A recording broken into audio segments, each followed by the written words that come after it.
Hey guys, thanks for tuning in to another video on ForgottenWeapons.com. I'm Ian McCollum, and I'm here today at the Royal Army Museum in Brussels, part of the War Heritage Institute in Belgium. And we're taking a look at some of the particularly rare and interesting firearms in their reserve collection.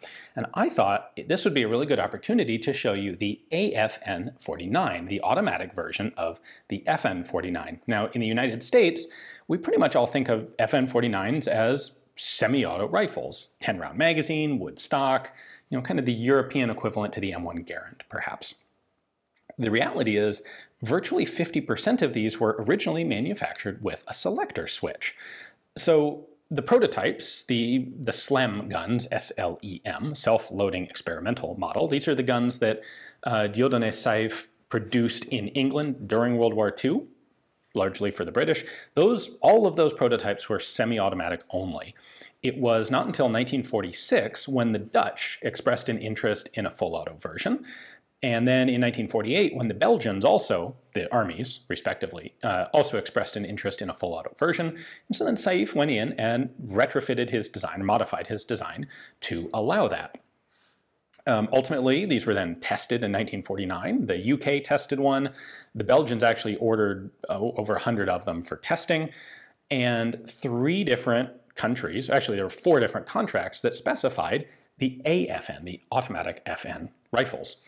These would be the Belgian Army contract, which accounted for the vast majority of the ones that were produced. Then also the contract for the Belgian Congo was 100% AFNs. 2,203 of them were sold to Luxembourg, and 100 were sold to the Luxembourg Gendarmerie. So let's take a little bit of a closer look, and let me show you how this works from the outside, and then how it works on the inside. So how can you tell an AFN from an SAFN? Well, nothing on this side. This lever is just the safety, safe, fire. Aha, but over here, we have a difference. The AFN has another lever here with an SA and A marking front and back. Now the problem is, most of the time, if you get your hands on one of these and you go to move that lever, you're going to find that it is thoroughly stuck in position. Well, you're not supposed to force it. That is very intentional. If you see the 2 special screwdriver slots here, this was designed from the ground up to be lockable so that Private Snuffy doesn't go switch his gun to full auto and dump his magazine into the sky.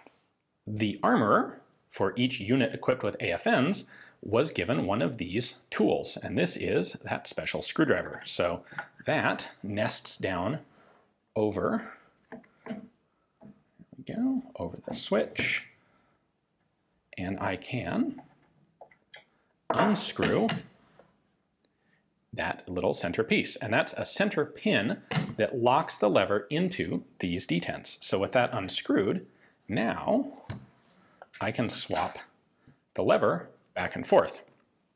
I mean, it's not like this is a really unique special tool. You could certainly do this with something like a pair of pliers, but they had a special tool issued out to do that. All right, pulling out the fire control group here on the trigger guard, we can see exactly how this actually works. So what our lever here is doing is either impinging or not impinging on the rear sear catch hook there. So if this is in semi-auto, then when I pull the trigger, you can see that both of those hooks pivot. And what that means is that if I have the trigger pulled and hold it down, when the hammer comes back, it's going to get caught by that rear hook. Then I release the trigger, it snaps to the front hook, and then when I fire, it'll release the hammer and fire again. When I pull the trigger, it'll release the hammer and fire again. Now, if I rotate this lever to the full auto position, you can see that we have a half cutout here on the pin. Now, in the full auto position, it's holding this little bar below it down. That little bar is this rear hook.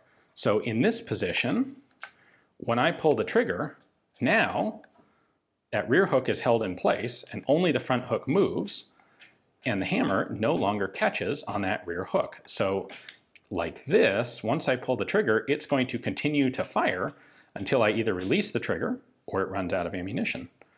When I switch this you can actually see, as I'm moving the lever, you can see that hook moving just a tiny bit. And that's just enough that between that and the fact that it's now free to pivot with the rest of the trigger assembly, that it can catch the hammer in semi-auto.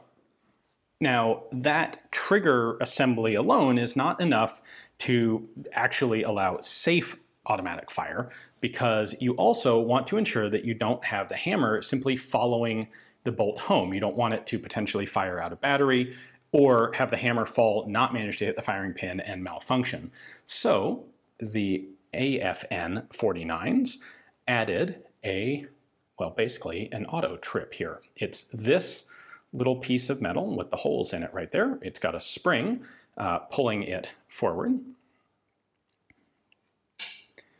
And it has a little tooth right there that is going to lock into this slot in the hammer. So when the gun cycles and the hammer locks back, it's actually first caught by that hook. You can see that neither of the trigger hooks is actually holding it. Then the front end of that auto sear is right there. When the bolt goes forward, one of the very last things it does when it goes completely into battery is that this lug here on the right edge rear of the bolt will hit this little exposed surface and snap it forward.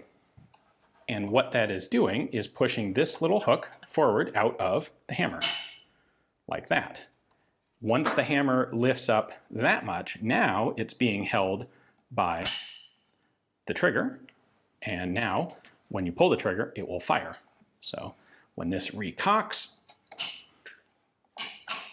you can see it gets rehooked by the auto trip there. So in semi-auto only, this whole part is unnecessary, as is this lever. All right, with the fire control group removed, you can get a bit of a better view of that actual part. Since I'm sure someone is going to ask or wonder, I will point out that they never did anything different on the gun other than the addition of the selector switch. So the AFNs did not have a larger magazine, they didn't have detachable magazines, nothing different about them except that selector.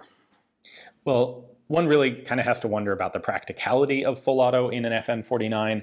10 rounds, in fact, this fires at about 10 or 11 rounds a second. So if you pull the trigger in full auto, your 10-round magazine is going to be empty in 1 second. A good shooter could hold that to 2 or 3 round bursts, but you're only going to get 3 of those, maybe 4 of those. And then you have to reload the thing. 30-06 caliber in a rifle stock like this is going to be very difficult to control in full auto. So it'd be kind of interesting to know how successful non-commissioned officers were in keeping their troops' rifles locked in semi-auto versus how many troops found themselves pliers or that armorer's tool and unlocked their guns into full auto. That said, the vast majority of these were Belgian Army guns, and those didn't see all that much combat service, so it didn't have any real practical implications on the battlefield. Anyway, I thought this would be a good opportunity because none of these rifles came into the US. Actually, no, I'm sorry. I have one last thing I need to tell you about.